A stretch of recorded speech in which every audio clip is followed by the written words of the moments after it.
Tonight on Newswatch, Vinton County comes together to honor a firefighter with 50 years of service. Plus, Jamaica is bracing for Hurricane Melissa. The Category 5 storm is expected to make landfall tonight. And in sports, Ohio football picked up its first road victory at Eastern Michigan over the weekend. Newswatch starts right now.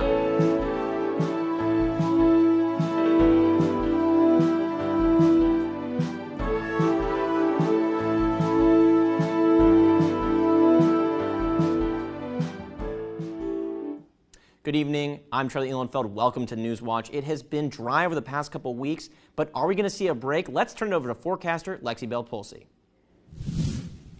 Yeah, Charlie, we have been dry the last few weeks, but we're going to see that start to change as we go more through our week this week. And we'll get more into that a little bit later on. Right now, currently, it is 60 degrees with some clear skies and winds from the east-northeast at about 10 miles per hour. Now, we did see some cloud cover today, but it didn't really impact our temperatures that much. We saw temps in the 60s throughout the day today.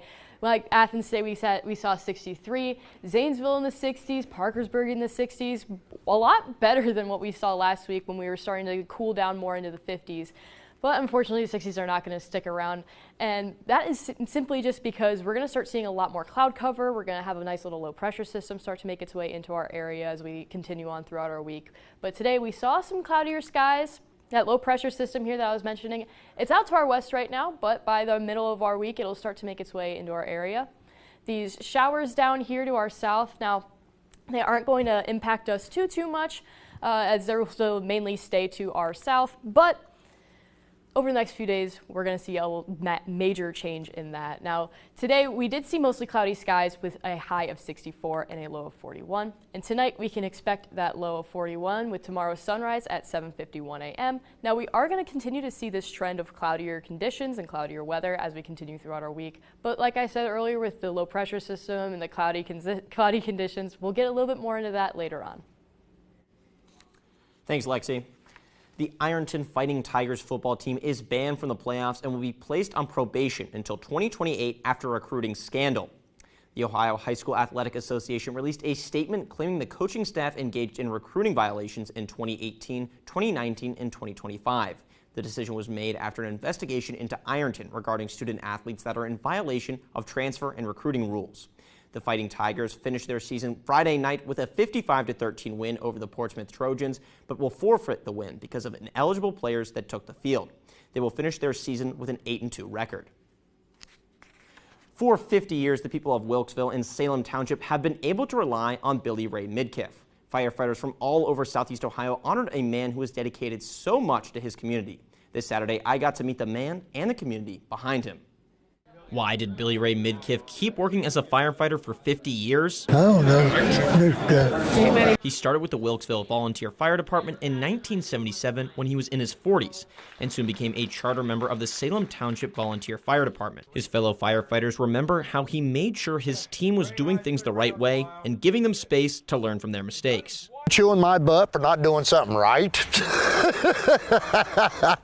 He was a stickler for the rules in his younger days. Now he's kind of laid back. He'd sit back and just with a smirk on his face, and yeah, that's why you don't do it that way. Firefighters have been seeing that smirk on calls up until last year, when at the age of 90, the Wilkesville Fire Department officially retired his number. It's great to have somebody like Ray around that's been doing it for so long.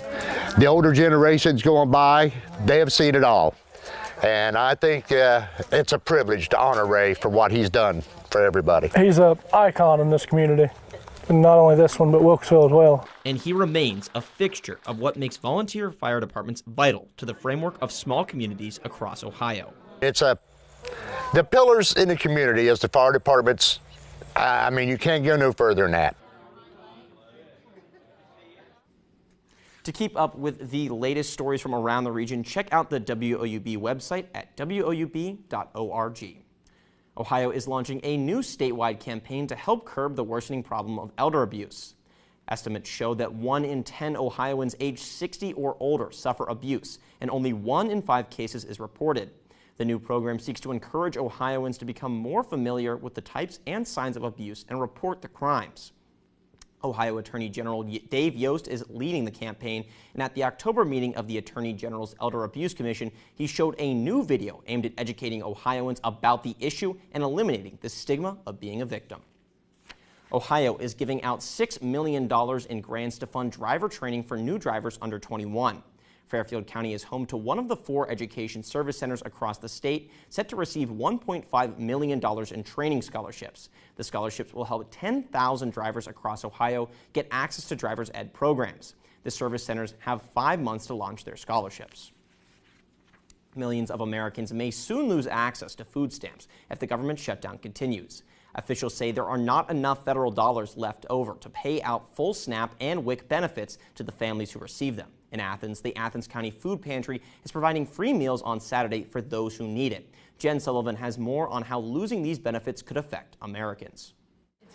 Millions of Americans are at risk of losing critical benefits that help them cover grocery expenses and formula for babies. They don't get paid livable wages, and so their budget is the difference between them being able to pay their rent, being able to pay childcare, car insurance. Gina Platanino is the acting director for the Supplemental Nutrition Assistance Program known as SNAP at the Food Research and Action Center, an advocacy group.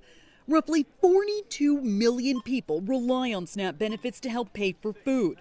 The U.S. Department of Agriculture says SNAP has about $6 billion in a contingency fund, but November SNAP benefits are expected to total $8 billion. The other federally funded program impacted is WIC, Women, Infant, and Children, which provides financial assistance to more than 6 million pregnant women, new moms, and children up to the age of 5. The rising food costs are squeezing families. Formula is so expensive, and without having access to WIC benefits, folks are going to have to decide what to do in terms of feeding their baby and feeding their family.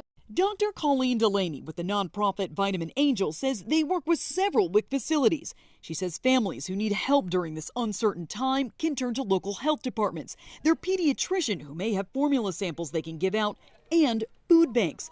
But long lines are already forming at some food banks like this one in Iowa. The charitable food system cannot fill this gap, no matter how hard we try. With November around the corner, there's little sign this shutdown will end anytime soon. For Consumer Watch, I'm Jen Sullivan. Coming up, Trump continues his tour of Asia to work out various trade deals and negotiations. And Jamaica is preparing as a Category 5 hurricane, Melissa, approaches. And we have some rain on the way after some dry weather these last couple weeks. We'll find out more when Newswatch returns. More about it. On Masterpiece Mystery. Hey kid, wouldn't be listening to us, would you? This gang could be connected to Matthias' killing. He recorded them planning the job, he could identify them. Nice. You're acting like what they're doing is a waste of time. I could be wrong. I've been wrong before. Are you insane? Branku and Miller are known criminals. You're talking to them. My son. Just leave him alone. Negre on Masterpiece Mystery. Sunday at 9 on WOUB.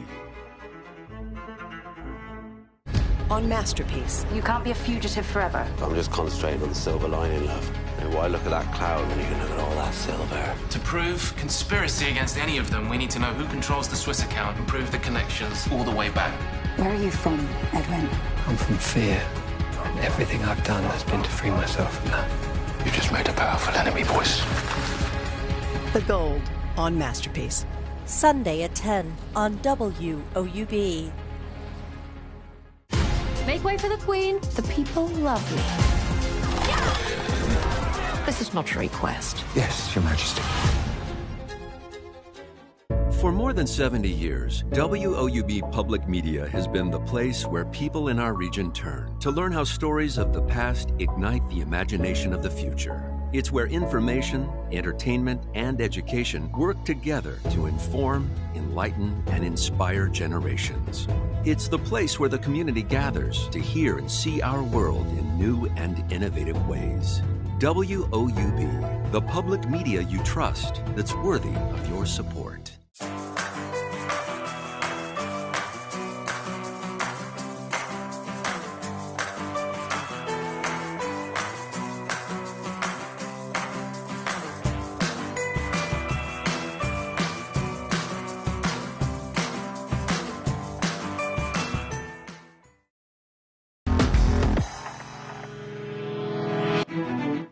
President Donald Trump is set to meet with Chinese leader Xi Jinping Thursday in South Korea on the final leg of Trump's three-country tour of Asia. This comes as U.S. Treasury Secretary Scott Bessent confirmed the Trump administration is working on a trade deal with China to avoid imposing 100% tariffs on Chinese imports. Halting Chinese exports of fentanyl's precursor chemicals was part of the framework U.S. and Chinese negotiators reached. Bessent says the deal will also involve China making substantial purchases of U.S. soybeans.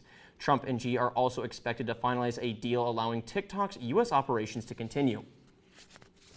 The U.S. Navy is investigating the cause of a helicopter and a fighter jet crashing in separate incidents over the South China Sea. The crashes happened within a 30-minute time span during routine operations on Saturday. The Navy's Pacific Fleet said all crew members were safely rescued. President Donald Trump called the back-to-back crashes, quote, very unusual and raised the possibility of a fuel problem. Trump made his comments to reporters on the way from Malaysia to Japan. Hurricane Melissa rapidly intensified over the weekend and is now a rare Category 5 hurricane. The storm is expected to make landfall in Jamaica on Tuesday morning as the strongest hurricane on record to strike the island, according to the National Hurricane Center. Ivan Rodriguez has the latest on the island's final preparations. Melissa's outer bands are already lashing Jamaica with wind and rain. Hurricane conditions are expected to arrive on the island Monday night. It appears virtually certain that the core of a powerful hurricane is going to move over Jamaica. We don't know precisely where, but for all intents and purposes, it doesn't matter because the rainfall, the heavy rainfall and the catastrophic flooding at this point appear mostly locked in. Kingston, Jamaica's mayor sounding the alarm over the weekend. We have never had the experience of a Category 4 or Category 5 hurricane. This is going to be huge. The strongest known storm to affect the island was Category 4 Hurricane Gilbert in 1988. It destroyed more than 100,000 homes, wiped out power and communications, and killed 45 people. As Melissa intensifies to a Category 5, mandatory evacuation orders are already in place for several vulnerable communities, including parts of Kingston. The time for preparation is all but over. Jamaica will not only endure Melissa's torrential rain, but will also have to contend with days of ferocious winds. The most extreme winds will likely occur as Melissa tracks over Jamaica on Monday night into Tuesday. All of the island will experience even up to 20 inches of rainfall over sections of your area. So if you are in a flood-prone area, anywhere across the country, you can expect that flooding is going to occur. I'm Ivan Rodriguez reporting. So yeah, you said there's some rain on the way in the future for us. How severe is that going to be? Are we really going to get a washout here? I mean, for the next few days, we are expected to see a decent chunk of rain, with the majority of the widespread showers being Wednesday and Thursday. Tomorrow, we're still looking pretty dry as that system will start to still make its way through. But by tomorrow night and like Wednesday, we're going to start seeing a decent chunk of rain, yeah. But here we can see a little bit of Hurricane Melissa. I just wanted to give a little show here, since we were just talking about it. It's nice and it's small when it comes to the world, but it's tiny but mighty. The hurricane hunters had to abort their mission earlier today due to how strong the winds were in the southwestern portion of the eye. So my heart goes out to everyone affected in Jamaica, and this is going to be a devastating situation. Thankfully, we don't have to worry about it here. Currently, we have 60 degrees with clear skies and winds from the east-northeast at about 10 miles per hour. And as I mentioned earlier, we were a little bit cloudier today, but that didn't really impact us when it came to our rising temperatures. We stayed in the 60s today, which is very nice compared to the last couple weeks. Even with some sunnier skies last week, we did only see highs in the 50s. So 60s was a nice little break. Unfortunately, we are going to go back into that pattern. Now, we do have some rain showers to our south. That's not what's going to be impacting us these next few days. But today we did have mostly cloudy skies with a high of 64 and a low of 41. And tonight we can expect those mostly cloudy skies to stick around with that low of 41. And tomorrow's sunrise at 7:51 a.m. Now tomorrow we are going to still see some sunshine, some clouds, and we're going to still stay in the upper 50s due to the nice little bit of sunshine that we might get poking through those clouds. We could warm back up into the 60s. But with a high of 59 and a low of 39, we're going to continue that trend of highs in the 50s and lows in the 30s for the remainder of our week. So let's get used to it while it's here, if that was a little shocking to you. But the next few days, we can see that a lot better here with our surface analysis. Pretty clear right now, but out to our west, we do have that low pressure system that is inching its way across the Midwest. It's actually reaching its more mature state, where this is when the system is at its strongest. So for the next few days, we are going to see it start to weaken as it goes across the U.S. This is when we're start to see, the rain showers start to creep into our area. Now, this purple front here is an occluded front, which is more so for moisture. Hint, hint, nudge, nudge, rain. We're going to be seeing a lot of rain after about Wednesday due to this occluded front right here. And we can view it better right down here. It's going to start moving a little bit more to our northeast with that low pressure system fully behind it. So these next few days, we're going to see a bit of a whirlwind. Tomorrow, partly sunny skies and dry, but then once we go into Wednesday, we're pretty rainy for the remainder of our week. Wednesday and Thursday, like I said, that's going to be our area of more widespread showers with a 70% and 90% chance of showers on Wednesday and Thursday. Temperature-wise, we're going to stay in the 50s and with those lows in the lower 40s and upper 30s as well. What I want to highlight right now, yes, it's early on, but Friday, our Halloween, kids, unfortunately, you may have to wear a jacket over or under your Halloween costume. And parents, maybe bring an umbrella just in case. We still have a 30% chance of showers. Like I said, it is only Monday, and that is Friday. That will probably change 15 times from the moment I start talking. But just keep an eye out to plan for your weekend. Thanks, Lexi. October is National Liver and National Liver Cancer Awareness Month. More than 100 million people in the United States have some form of liver disease, and if left untreated, a transplant could be needed. Unfortunately, right now, there are not enough donors to meet the demand. Michael Yoshida has more. I was literally within a week or two of mortality. Bill Houston is one of hundreds of thousands of Americans who have had a liver transplant. But in early 2019 is when the physical symptoms of liver issues started to show up. And it really was a 6 to 8 month process of a rapid decline. Tens of millions in the U.S. suffer from some form of liver disease, with many not knowing. The disease can be caused by a variety of things, including infections, lifestyle choices such as long-term alcohol use, genetics, and autoimmune disorders. There are 9,300 people waiting for liver transplants right now. Tragically, 25% of those people are going to die waiting. To help address the shortage, the American Liver Foundation has launched the Living Donor Network. Most transplants come from those who have passed away, with living donors often knowing the person their liver will go to. But this new initiative creates a database to connect people who wish to donate part of their liver to someone they don't know, with transplant centers nationwide. Help someone in need, giving this gift of life. It's the first of its kind. It's never been created before. As for Bill, after decades of suffering from alcohol use disorder that led to his needing a transplant, he's now an advocate, working to help and educate others dealing with substance abuse and the impacts of liver disease. We're losing too many people. There's no reason not to save all of us. In Washington, Michael Yoshida. Next in sports, the Ohio Bobcats got a big win this Saturday. Hear what Chase Hendricks has to say. And then next up, we'll be right back, but until then, be sure to follow us on Instagram and X to stay up to date on all the news in Southeast Ohio. And stay tuned for a new episode of The Lookout coming Wednesday.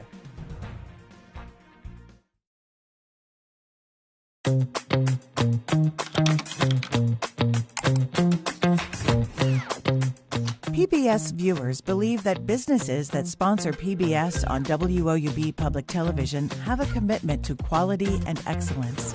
Sponsoring a PBS television program offers your business a unique opportunity to connect with a highly engaged, loyal, and trustful audience in a clutter-free environment, leading to increased brand awareness, positive perception, and potential for higher customer engagement. Your sponsorship is important to the community, and the rewards come back to you in the form of loyal customers. Align your organization with America's most trusted news and public affairs network.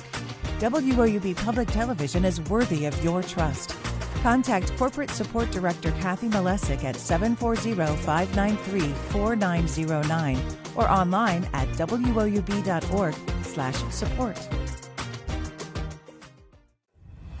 This bridge proved the power of a miracle material, and ride the railroad that made coast-to-coast train travel possible. I'm Jeffrey Bear, and I'll be your guide as we visit 10 amazing feats of civil engineering.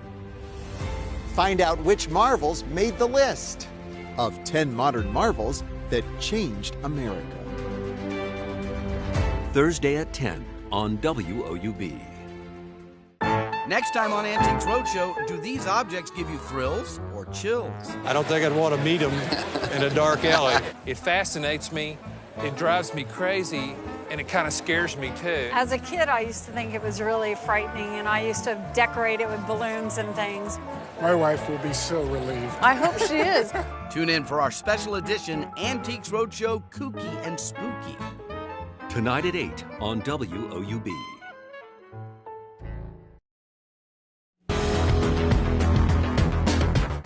With sports, I'm Joshua Jacob. The Bobcats had a big weekend as they traveled all over and came back with some big results. Ohio football picked up its first win on the road against Eastern Michigan Eagles, 28-21. Now, going into this game, the Bobcats knew they were going to be able to move the ball on the ground, but they wanted to focus on spreading the ball out. Starting, Noah Kim has the ball, steps back, and throws a rope to the end zone, and Nick Devereaux slows down, finds the ball down low, and gets the Eagles the first score, 7-0. Now, Bobcats had to answer back, and you know the ball is going to be in Parker Navarro's hands. Navarro scans the field and finds a crossing Chase Hendricks wide open, gets him the ball to tie up the game. And when you hit it that easy, you got to get a little dance. Now, don't be fooled by this play because Kim doesn't want anyone to know he has the ball. Seriously, he's even trying to run away from the camera, and he gets it in there 14-7. Now, we know when C.A. Banguero runs, he's mad at the ground, but he got to get a couple more stomps in there for good measure to tie the game back up. Now, after a big stop, the Bobcats have the ball, and they're going to use it. Navarro rolls out, looking for no one else other than Chase Hendricks, and he'll get just that. The Bobcats take the win 28-21, and Hendricks credits everyone of taking advantage of their opportunities. It was just a matter of time, right? So they were just giving us, obviously they trying to bracket me, so it opened it up, for other guys, just to make plays. And when the ball came their way, them guys is making plays. Taking a look at the conference standings, Ohio is currently tied at second with 3 other schools. Bobcats will have a chance to jump into the top of the spot when they face Miami in action in the Battle of the Bricks on Tuesday, November 4th. The Redhawks are only the team in the MAC that are still undefeated in the conference play. Ohio will also travel to Western Michigan and Buffalo later this season. Now, it's starting to get colder in the fall, so it means it's time to head inside and watch some basketball. Ohio men's basketball met up with the Buckeyes in Columbus for their exhibition game. The Bobcats started out going back and forth with OSU trading leads. A.J. Sheldon and Aiden Hadaway led the Bobcats with 14 points each. Brandon Noel led the way for the Buckeyes, picking up 18 points. OSU was extremely efficient on the night, shooting 60% from the field, but also kept their defense tight, holding OU to 35% from the field. This was enough for the Buckeyes to take the game 103-74. OSU will stay home for their first game against IU Indy, and Bobcats will come home to the Convo for their first game against Arkansas State on November 3rd. Now, traveling over to Muncie, Indiana, the Ohio volleyball team split their series against the Ball State Cardinals. This weekend, they lost on Friday 2-3, but then came back for the win on Saturday 3-0. On Friday, it was a tough battle all the way through to the 5th set. Bailey Blair leading the way with 14 kills. Ohio was leading 2-0, but then the Cardinals answered back, stealing 3 straight sets in a row. I'm sure that left a sour taste in their mouth as OU came out swinging on Saturday. They left no questions, ending the game with quick 3 sets, picking up 55 kills and 53 assists as a team. The Bobcats will return to the Convo hosting the Kent State Golden Flashes. We have a big slate coming up with fall sports coming to a close and winter sports starting back up. So make sure to keep up with all the action by visiting woub.org. Still ahead, the Columbus Zoo is welcoming its newest occupant, a second baby elephant. We'll have more on when you can see the calf after the break. Here's a look at what's coming up on your local television station.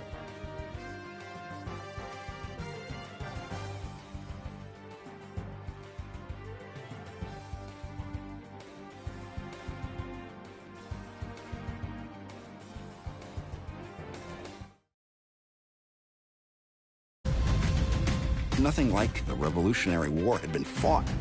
It's a radical idea. Ordinary Americans won the war. I don't think you can be patriotic enough about them. Everyone's convinced the virtue of the cause is helping them win.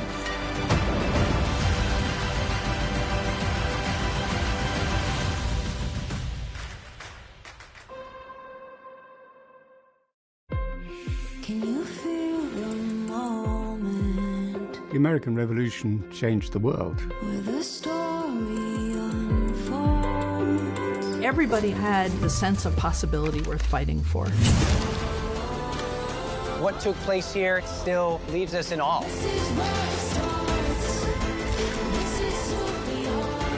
We can work towards equality together. Wow, this is the missing piece. Incredible. To confront these figures from ancient history is a great privilege. Our history tells us who we are, where we came from. And it's all connected. Like links in a chain. Like links in a chain, yeah. All I can do is say thank you. Wow, this is phenomenal. I'm really grateful for this. The Cartober fundraising drive is on. Help give back this month by donating your used car, truck, RV, or boat to our station. Donating is easy and it's tax deductible. Just call this toll-free number. Schedule your free pickup, we'll tow it and give you a donation receipt.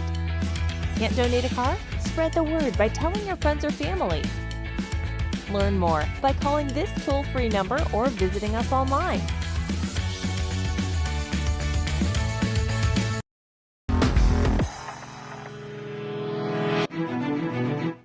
The Columbus Zoo is welcoming a second baby elephant to its herd. The calf is 6 days old and the zoo staff report he is happy and healthy.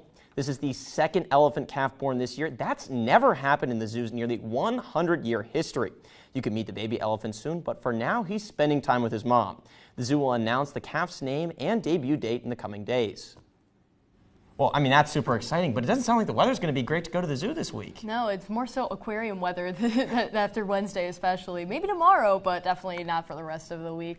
We're going to be pretty rainy and pretty cold. We're lucky that a lot of indoor sports are starting back up and finally able to, I think November 4th is when a lot of basketball starts back up. Yeah. You know, still got a little bit more time till the Battle of the Bricks, but, you know, what are we looking at for this week and going into high school football this Friday? Yeah, this week we're going to be a little bit rainy this weekend and a little bit chilly, but on the bright side, it's not going to be the coldest we've seen. It's going to be basically the same we've seen for most of the week. Tomorrow we can expect a little bit warmer with a high of 59, but we're going to stay in those 50s for the remainder of our week. Tomorrow is going to be really our last dry day for the remainder of the week.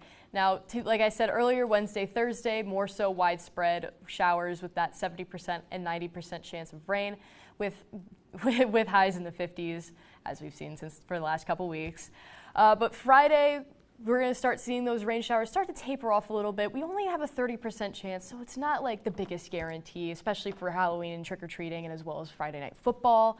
It's not going to be the most ideal situation since it's going to be more so on the chillier side and the possible rain shower. But other than that, it's going to be a decent weekend other than the rain, in my opinion. I think the rain's going to be what puts us off a little bit. That does it for our broadcast this evening. Thanks for watching. For Joshua Jacobs and Lexi Bell-Polsey, I'm Charlie Ehlenfeld. Stay tuned for the PBS NewsHour, and as always, it has been a pleasure to bring you the news, sports, and weather around Southeast Ohio. Have a great night.